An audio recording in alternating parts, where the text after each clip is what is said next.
Muchas gracias. Quiero agradecer a Ians por la oportunidad que me da de estar aquí. Definitivamente que para mí es un privilegio. Y yo lo que quiero compartirles, yo sí soy experimentadora. Yo nací con una cardiopatía de corazón sumamente compleja. En la época en la que nací, 1964, las esperanzas de vida para mí eran prácticamente nulas. A mis padres les dijeron que no iba a vivir más que probablemente 8 o 9 años, a lo mucho, nunca caminaría, nunca saldría de la cuna, porque aquellos que tengan algo de conocimiento, tengo un solo ventrículo, transposición de grandes vasos y estenosis pulmonar, lo cual significaba que todo el tiempo tenía la sangre azul y sangre roja revuelta, me faltaba mucho oxígeno, mis uñas de mis manos, de mis pies se deformaron, pero curiosamente yo seguía viviendo. Y a la edad de 8 años les pregunto a mis papás que por qué tanta insistencia en llevarme al médico si yo no me sentía mal, si para mí yo no estaba enferma. Y entonces en ese momento me entero que yo tenía un problema de corazón y que probablemente que me tenía que cuidar porque no sabían cuánto tiempo iba a estar bien. En base a eso, en ese momento entendí que probablemente yo no iba a vivir para siempre, como los demás niños. Yo creía a los 7 años. De ahí nace el título de mi libro, Cuando vivir no es para siempre. ¿Qué hace un niño a esa edad cuando te enteras que probablemente te mueres? Porque los papás muchas veces dicen más con lo que no dicen que con lo que dicen. Entonces a mí no me dijeron te vas a morir, pero yo lo entendí claramente que mi vida era corta. Y de ahí yo creé probablemente en esta necesidad yo amaba la vida, yo quería vivir, yo quería disfrutar y decidí inconscientemente que yo tenía que vivirla al máximo. Y creé una amistad con un ser que yo lo veo ahora como mi guía, un ser extraordinario. Como lo comentaba Anita, a veces dejamos de creer que tenemos amigos imaginarios porque ya crecimos. La realidad es que yo siempre estuve en contacto con algún ser espiritual, siempre estuve en ese punto de ir y venir desde muy chica sin entenderlo. Me costó muchos años entender lo que yo había experimentado con este ser al que yo llamé Rafael. Cada vez que se acercaba yo creía que ella me quería llevar y le decía que no, que todavía no era tiempo, que me dejara jugar, que me dejara crecer. Yo visualizaba mi vida perfectamente casada, con hijos y todo. Sin embargo, me habían dicho, seguía viviendo, me dijeron a los 15 años, nunca te cases, no tengas sexo, no vayas a embarazarte, no nada. Y yo, ¿qué voy a hacer? Y entonces empecé a crear esta visualización de mi vida. Hacía mucha meditación sin saber lo que era meditar. O sea, yo organizaba mi cuerpo y le decía el oxígeno, todo lo que tenía que hacer para sobrevivir. Tienes que mis manos tienen que tener oxígeno, mis órganos. Toda esa meditación yo la hacía desde muy joven, sin saber qué esto era. Ahora le puedo poner palabras. Y cada vez que yo estaba en peligro físico, este ser, me acuerdo que tenía largas conversaciones con él, que yo decía es mi imaginación, pero yo claramente veía ese amor y esa luz. Y luego me empecé a dar cuenta que era alguien que me cuidaba. Y finalmente, bueno, sí me casé contra todos los médicos, contra todos los pronósticos. Milagrosamente tuve a una hija, me embaracé, fuera de todo lo recomendado. Hoy en día sé que soy el único ser humano vivo a mi edad con esta cardiopatía. Pero ¿qué fue lo que pasó? Además de que yo había logrado sobrevivir, traje al mundo a una bebita de 4 pounds, 4 libras a 1 kilo 600 gramos, chiquitita, pero perfectamente sana, de 8 meses y medio de embarazo. Y entonces yo sabía que tenía que cuidarla, era como la fuerza que me retenía. Para mí la vida valía tanto que yo tenía que vivirla al máximo y quería aprovecharla al máximo. Era la mujer más positiva, más optimista, sin entender que yo todo el tiempo había estado experimentando esta parte espiritual. Cuando finalmente mi corazón tiene lo que estaban esperando desde muy chica, que tuviera una crisis, la tuve cuando no había cirugía alguna para mí. Nadie entendía que estuviera viva a los 24 años con una hija. Finalmente encontraron esa cirugía justo en el momento en el que mi corazón desfalleció, o sea, ya se sintió muy cansado. Me operan y en Houston, Texas, que fue, como no había cirugía alguna en México ni nada, fue donde empezó a haber algo. Y ahí en Houston llegó un momento en el que estuve tan grave después de la cirugía, todo mi cuerpo completamente quedó invadido de estafilococo dorado. Estamos hablando de que a mis papás y a todos mis seres queridos les dijeron, a mi esposo en ese momento le dijeron, prepárate porque lo más probable es que tu esposa muera mañana o pasado. No hay manera de que ella pueda sobrevivir esto. Todo su cuerpo está sumamente contaminado con esta bacteria. Y esa noche, después de, porque tuvieron que hacerme una segunda cirugía, ya que había mucho líquido, ese es el que estaba todo lleno, intentaron sacar el líquido, pincharon el corazón por error, y regreso a cirugía rapidísimo en una crisis tremenda. Entonces, una vez que sacaron todo este líquido, se dieron cuenta que estaba muy mal. Y estando yo ya consciente, dije, yo creo que este es el momento en que ya me voy a ir. Me acuerdo que hablé con Rafael, al que mi adorado guía, y le dije, si hay la más mínima posibilidad, yo te pido que intercedas por mí, pidas, porque yo tengo que cuidar una hija. Si algún día hice algo mal, decía yo, perdóname, Dios mío, pero déjame recompensarlo cuidando a mi bebé, que tenía 9 meses en ese momento. Entonces hice yo de alguna manera un trato, sin embargo, yo sabía que era lo más probable es que yo me iba a morir.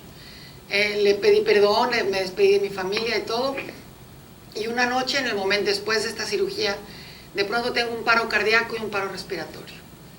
Estaban intentando resucitarme porque me estaba ahogando, entró una flema al tubo respiratorio. Todo esto para mí fue providencial, era necesario, porque sí, efectivamente me morí. Me fui, me desprendí.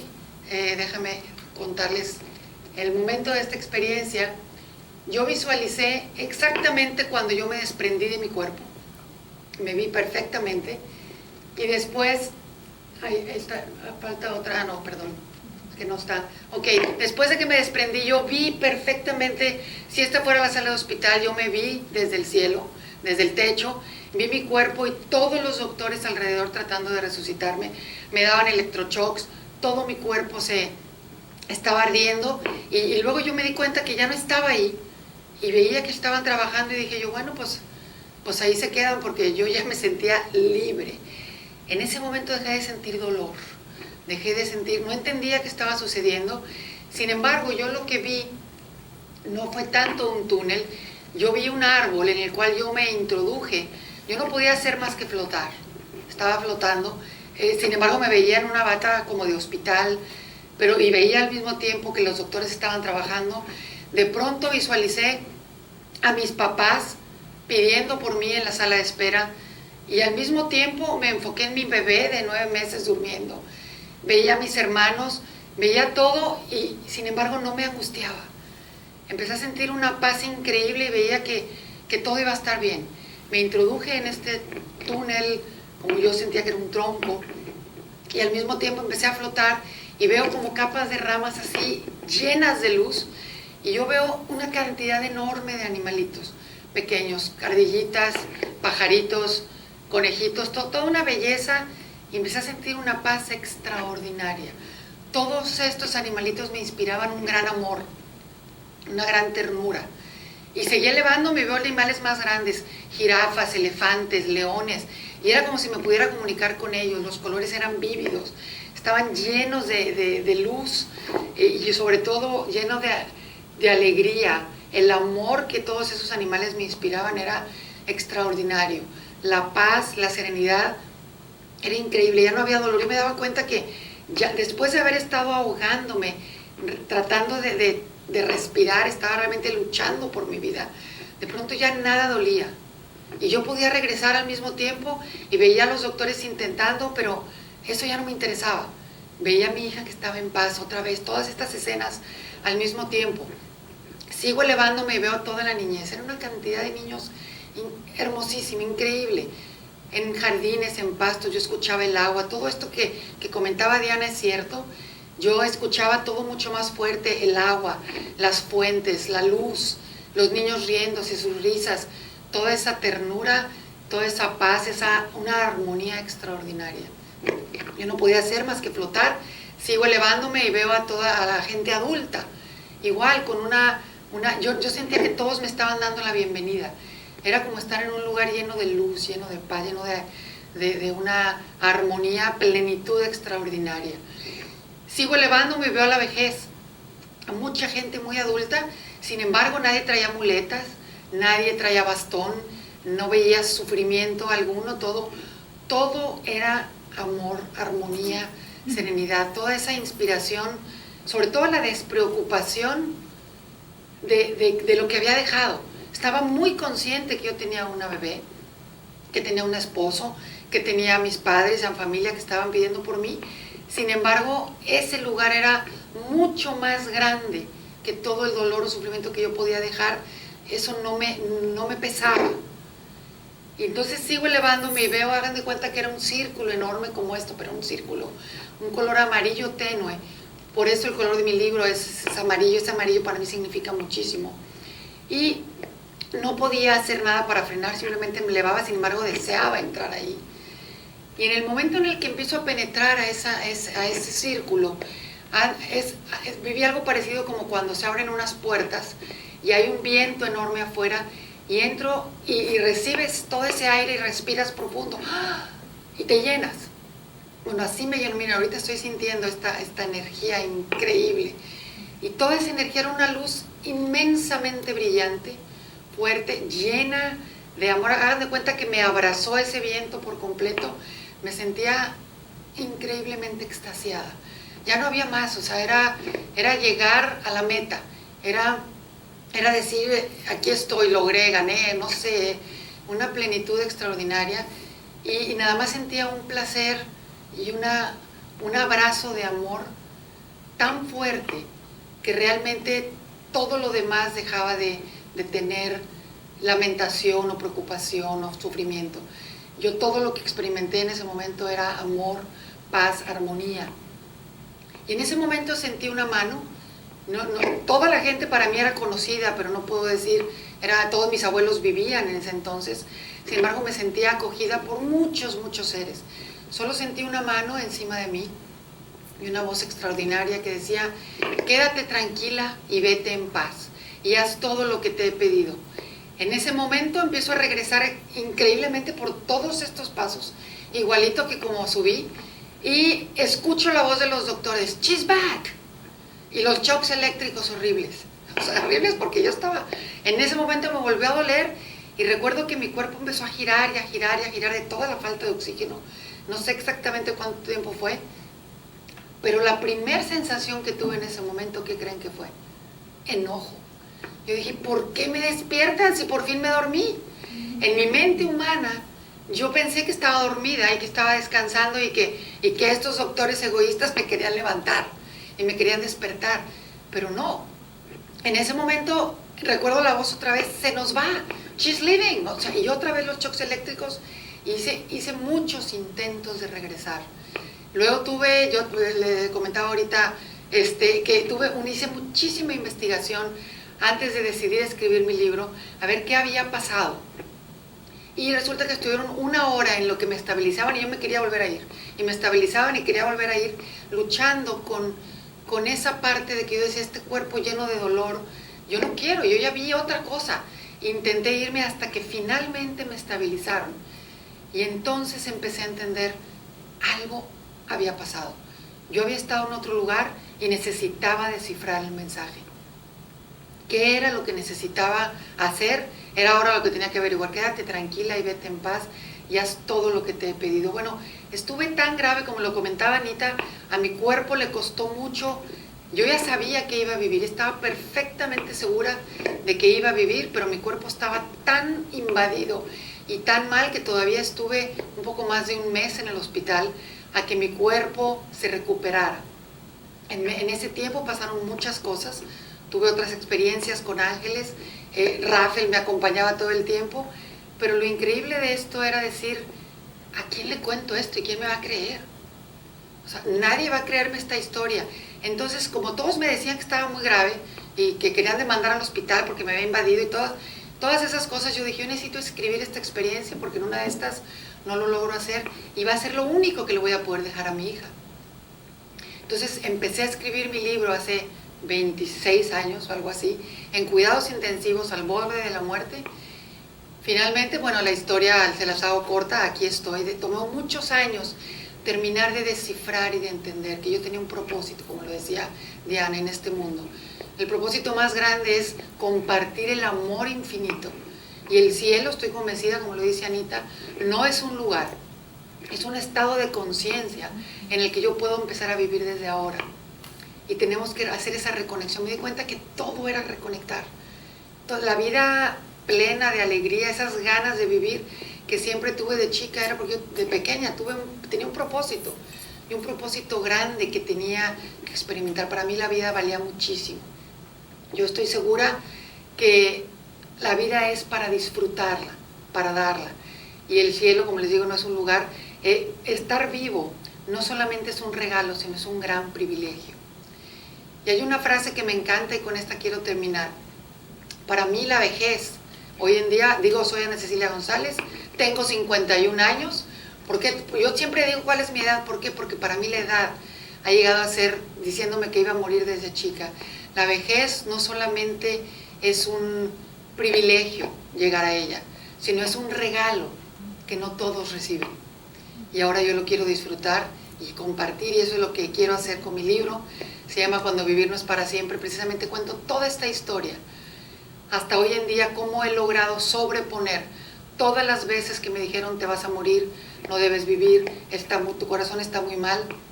Y hoy en día con alegría les digo, sí, soy el único caso con vida, a mi edad, con esta cardiopatía. Nadie cree que haya podido tener una hija y que esté viva, pero yo sé de dónde viene la fuente.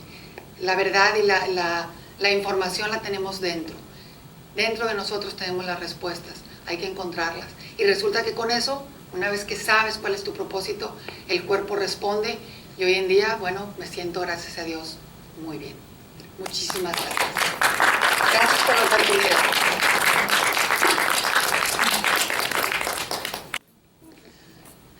Me preguntan que por qué creen que creo que regresé. Yo creo definitivamente que mis ganas y mi deseo de vivir era tan grande que, como decía, tenía un propósito. Y no, la razón por la que vine, para empezar yo pedí que quería educar a mi hija y creo que lo hice bastante bien. Creo yo, ahorita tiene 28 años, se acaba de casar el año pasado, me siento feliz por eso. Creo que lo que hay que hacer es compartir este amor. No importa bajo qué estrés tan grande puedas estar pasando, sin que haya siempre algo por qué dar gracias, algo por qué seguir, por qué luchar, por qué aguantar. Entonces a veces la vida sí se va a poner muy difícil. A mí después de esta experiencia, como me comentaba Diana, hubo una depresión en cuanto a que era difícil volver a ubicarte, todos los colores eran diferentes, toda la manera, yo veía a la gente con tanto amor y me costaba, como lo decía, mi cercanía con la gente era mucho. Yo a la gente la quería tocar, la quería abrazar, les quería dar amor, pero imagínense, era una locura, ¿no? Entonces yo creo que aprendí después de esto, que entendí que no importa bajo las circunstancias que estés pasando, así como las que yo pasé de niña, era enorme la carencia de oxígeno para jugar, para hacer cosas, para divertirme. Sin embargo, me concentré en todo lo que sí podía hacer y no en lo que no podía hacer. Entonces, creo que ahorita gran parte de la razón por la que estoy aquí es que, como lo comentabas ahorita también tú, es dar un mensaje, es un mensaje de amor, de esperanza, de reencontrarnos nosotros mismos y de saber que hay mucho más. O sea, el sufrimiento para mí mi condición de corazón, porque no la quiero llamar enfermedad, ha sido probablemente la bendición más grande de mi vida, porque a través de ella es que he crecido, que he aprendido y que he podido ofrecer y dar. También aprendí, y entendí, eso es parte de lo que quiero compartir y creo que vine a compartir, que la enfermedad no tiene nada que ver con el cuerpo físico. La enfermedad y la salud realmente está en el alma. Tú puedes estar sin piernas, sin manos, sin ojos, sin oxígeno, sin todo, y sentirte la persona más feliz y más plena en el mundo. Y eso es parte de lo que yo vine a compartir y creo que es parte por lo que estoy aquí, definitivamente. ¿Alguna otra pregunta? Cualquiera de los dos. Sí. Sí, por favor. ¿A mí o a...? No, a mí, ok. Sí. Francis. Le quería preguntar, ¿y a su hija cómo le impactó todo eso? ¿Ya sabe de todo esto que le pasó a usted? O sea, ¿cómo transformó la vida de su hogar, de su hija? Desde muy pequeña, de hecho, pasó algo muy especial que desde muy pequeña yo le compartía, porque muchas veces estaba en cama yo y ella supo perfectamente de mi experiencia desde muy pequeña. Y fue para ella más fácil compartir mi experiencia, que les acabo de compartir. Desde los 9 años ella hacía en presentaciones, decían, ¿quién es la persona a la que más admiras? Y ella decía mi mamá. Y escribía toda mi historia. O sea, para ella fue más fácil asimilarlo. Y yo creo que esto tuvo mucho que ver porque mi embarazo fue un embarazo sumamente complicado, no difícil el embarazo, sino los cuidados que tuve que tener. Entonces, durante todo mi embarazo yo hablaba mucho con ella. Yo en el fondo de mi corazón sabía que iba a ser una niña. Y le decía, hijita, aguanta, aguanta, ya sé que no hay oxígeno, ya sé que está difícil, pero tú aguanta porque vas a nacer y vas a ser una persona extraordinaria y vas a ayudar a otras personas. De alguna manera hice una programación espiritual en ella y de hecho creo yo que así es ella y su esposo será testigo de decírmelo. Aquí está mi hija, esta es Ana Paula. Gracias. O sea que no se vale, ella fue la que me hizo la primera pregunta. Pero sí, creo yo que en ella hubo un crecimiento, lo comentaba Frank ahorita, el conocimiento de Ana Paula es mucho mayor que la de una niña a su edad y creo que es esta conexión espiritual en la que nos reconectamos sin necesariamente, porque yo nunca le daba a ella tantos detalles, sin embargo había una sabiduría en ella muy grande y creo que es parte de todo esto que yo le transmití con mi propia experiencia y mi propia forma de vivir, porque ella ya la eduqué realmente yo ya después de haber tenido esta experiencia y mi forma de educarla, yo le decía, tú viniste a este mundo a ser feliz, no a ser doctora, abogada, o sea, lo que tienes que hacer es ser feliz y dar lo máximo de ti misma y ser lo mejor de ti. Y eso pues como lo decía ahorita Frank, son cosas que no te enseñaron a hacer, sin embargo la eduqué de esta manera. ¿Y Rafa todavía aparece por ahí? ¿Mandé? Rafa. No, Rafael sigue apareciendo siempre, sí. De hecho, invariablemente antes de una conferencia, hablo con él y le digo, aquí estamos, no me dejes sola, para poder hablar, pero sí, es un ser divino que yo no lo entendía, luego me enteré, ya le platicaba ahorita a Diana, que justo antes de imprimir mi libro, ya estaba todo listo, me entero que Rafael es el nombre de Rafael en catalán, y Rafael dentro de la iglesia es un arcángel que es la medicina de Dios. Entonces toda la vida estuvo la medicina de Dios a mi lado y todo esto me enteré unas semanas antes de imprimirlo, por supuesto que lo incluí en el libro. Tenía que incluirlo. ¿Y ese corazón cómo sigue? Mi corazón está operado ya 2 ocasiones. La primera fue despuesito del nacimiento de Ana Paula, luego ya esa cirugía, me dijeron que iba a durar 10 años, duró 18, hasta que ya se empezó todos los tejidos y todo, que era algo normal. Me volvieron a operar y a diferencia de la primera cirugía, esta segunda cirugía, duré 2 meses en la primera, a los 5 días yo ya estaba fuera del hospital. Increíblemente bien, me hicieron claro, mi corazón siempre va a tener, yo le digo, mi corazón descompuesto, pero que sea adecuado a darme una calidad de vida extraordinaria. Gracias a Dios. ¿Alguna otra pregunta o comentario? ¿Por cuánto tiempo fue el proceso que usted vio que estaba muerta? Me preguntan que por cuánto tiempo fue esa situación. Mira, 1 año después, que nadie me daba respuestas, fui con un pastor, con un sacerdote. Lo mismo me pasó que mi religión también católica era, mira qué linda, dale gracias a Dios, pero guárdate para ti esa experiencia, me decían. O sea, no, fui con psicólogos, fui con psiquiatras, todo el mundo y me decían que las drogas, estaba bajo mucha sedación, todas las explicaciones, y eso te apaga un poco como para compartir. Y 1 año después que fui a mi revisión, me hice muy amiga de la enfermera que me cuidó, de hecho la comento a ella mucho en mi libro, la enfermera Pamela y la doctora Roma. Le dije, yo necesito entender qué me pasó.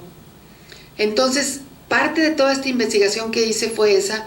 Médicamente necesitaba que me lo explicaran y me dijeron, mira, nadie se explica cómo estás viva, porque estuvieron 1 hora tratando de que te ibas y venías y te ibas y venías. Entonces, no es que estuviera 1 hora sin oxigenación, sino que eran de repente minutos y regresaba. Entonces toda esta experiencia para mí probablemente no fue una sola, quizá fueron varias, en esa resistencia, y la explicación que dan es que fue tanto el oxígeno que faltó por todo este tiempo que iba y venía, que siempre pensaron cuando me preguntaron despuesito de que regresé, que cómo me sentía. Yo hice los brazos así como de, ¿cómo se llama este luchador? ¿Cómo? Sí, no, de que yo decía, me siento súper fuerte. Yo me sentía y me decía, no, ya su cerebro ya está disvariando, ya no está bien porque está diciendo cosas ilógicas. Yo decía, me siento muy bien, voy a estar bien, y todo el mundo. Entonces realmente fueron algunos minutos o segundos largos, pero en el proceso de que te vas y vienes, estás en coma. Entonces no hay un tiempo específico. Lo que sí sé con claridad es que estuvieron 1 hora hasta que finalmente mi corazón se estabilizó. Fue muy largo. ¿Usted pudo ver su vida en ese tiempo? Que si pude ver mi vida en ese tiempo, sí, vi muchas cosas. Vi el gran amor de mis padres hacia mí. Yo había juzgado mucho a mis papás porque decía que ellos no me entendían. Eran juicios que yo hacía porque decía, es que nadie me entiende, yo no estoy enferma, yo simplemente tengo una condición diferente, pero había dificultades entre mi madre y yo, y mucho tenía que ver, era tanto la preocupación de ella. Imagínense que a mi mamá le decían, su hija se va a morir, disfrútenla. Y ella todo el tiempo con el miedo de se me va, ya no sabe si hacer lazos porque al ratito se te va, y entonces era una lucha. Y entonces entendí el gran amor con el que ellos me educaron a dar gracias siempre, y el ser agradecida para mí ha sido una de las reglas más importantes que he aprendido, y el no juzgar. Si algún mensaje grande me traje es el cero juicio. Si algo les enseñé yo a mis hijos, porque luego adopté a un niño, fue no juzgues, porque nunca conoces la historia detrás de lo que tú ves, no sabes qué hay detrás. Y entonces mucho de mi libro fue entender a mi mamá y a mi papá, lo que ellos tuvieron que vivir para educar a una niña que se les está muriendo desde que nació. O sea, no es fácil educar a un niño bien y que no lo sobreprotejas, que no lo chifles. ¿Por qué? Porque se te va a ir, entonces quieres darle todo, y ellos supieron cómo educar. Entonces yo creo que esa es la gran lección que yo recibí de mis padres, también fue esa. Sí.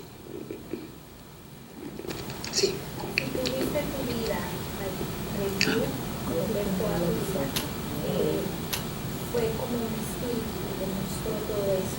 ¿Tú has tenido alguna conexión con el espíritu que te dio el review de tu vida? Me pregunta que si al ver yo toda mi vida, ese repaso de mi vida, que si me lo mostró un espíritu, que si he tenido alguna conexión con él.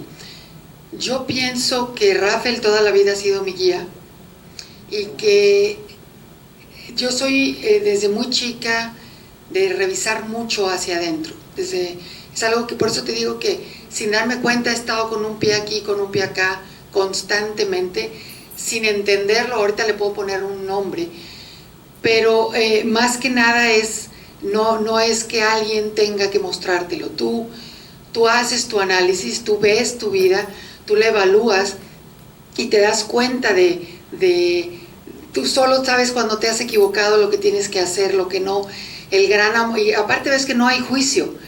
Yo estoy segura que cualquier decisión que todos tomamos, y eso es lo que yo aprendí también, tomamos la mejor decisión con la información que teníamos y bajo el mejor deseo que teníamos, con las circunstancias bajo las que estábamos, es con lo que podíamos trabajar.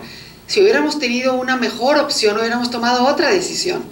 Entonces por eso es que no debe haber juicio, porque la opción o la decisión que se toma, cuando la tomas, yo me di cuenta que dejé de ver aquello que a mí yo misma me juzgaba, me sentía que estaba mal, porque seguramente tenía algo que aprender, y con la información que tenía era lo único que podía hacer si no hubiera hecho algo diferente. Pero más que nada es el amor y la manera en la que a mí me recibieron. Era, ven, te amamos, te queremos, y tú solo te evalúas. O sea, yo sí lo creo eso, no es que hubiera alguien que te estuviera. Lo que sí había era mucha gente amándome, mucha gente recibiéndome, pero yo, esta guía para mí para mí es como tu propio espíritu, y es perfectamente como tú sabes cuando algo, when something doesn't feel good, o sea, cuando algo no se siente bien, es que algo pasa. Y tú solo puedes decir, bueno, a ver, yo a mí me pregunto mucho, a ver, Ana Cecilia, ¿qué es realmente lo que te incomoda? Y empiezo a analizarme, y empiezo a encontrar paz adentro de mí, y me amo. Algo que a mí me costó mucho era amarme como yo era, porque era muy diferente. Mis manos, mis uñas, mis labios eran completamente morados, mi piel era toda moratada, mis uñas deformes, y aprendí a amarme así, y luego entendí que tenía una razón de ser, porque lo que realmente valía la pena iba a venir después.